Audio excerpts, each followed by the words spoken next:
குமுதம் செய்திகளில் அண்மை செய்தி. திருச்செந்தூர் தெய்வானை பாகன் உயிரிழப்பு சம்பவத்தை தொடர்ந்து திருநெல்வேலி மாவட்டத்தில் இருக்கக்கூடிய நெல்லையப்பர் கோயில் யானை காந்திமதியிடம் பக்தர்கள் ஆசீர்வாதம் வாங்க தடை விதிக்கப்பட்டிருக்கும் அண்மை செய்தி இது. திருச்செந்தூர் கோயில் யானை தெய்வானை தாக்கி இருவர் உயிரிழந்த நிலையில் இந்த அதிரடி உத்தரவு பிறப்பிக்கப்பட்டிருக்கிறது. திருநெல்வேலி மாவட்டம் நெல்லையப்பர் திருக்கோயிலில் இருக்கக்கூடிய காந்திமதி யானையிடம் ஆசி வாங்க தற்போது தடை விதிக்கப்பட்டிருக்கும் அண்மை செய்தி குறித்து நமது குமுதம் செய்தியாளர் சிவகுமார் தரும் தகவல்களை கேட்கலாம். திருச்செந்தூர் கோயில் யானை தெய்வானை பாகன் உட்பட இருவர் உயிரிழப்புக்கு பின்னர் அதிரடியாக திருநெல்வேலி காந்திமதி திருக்கோயில் யானை ஆசீர்வாதம் வழங்க தடை விதிக்கப்பட்டிருக்கிறது. உங்களின் விரிவான தகவல்களை தரலாம் சிவகுமார்.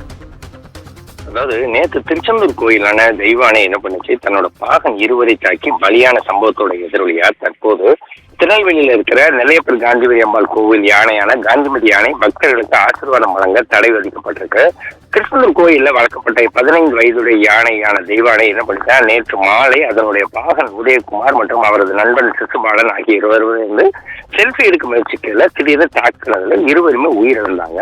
இந்த சம்பவம் தமிழகம் முழுவதும் பரபரப்பை ஏற்படுத்திய நிலையில நெல்லையில இருக்கிற அருள்மிகு நெல்லையப்பர் காந்திமதி அம்பாள் திருக்கோயில்ல காந்திமதி அப்படிங்கிற யானை பல வருடங்களாக வளர்க்கப்பட்டு வருது.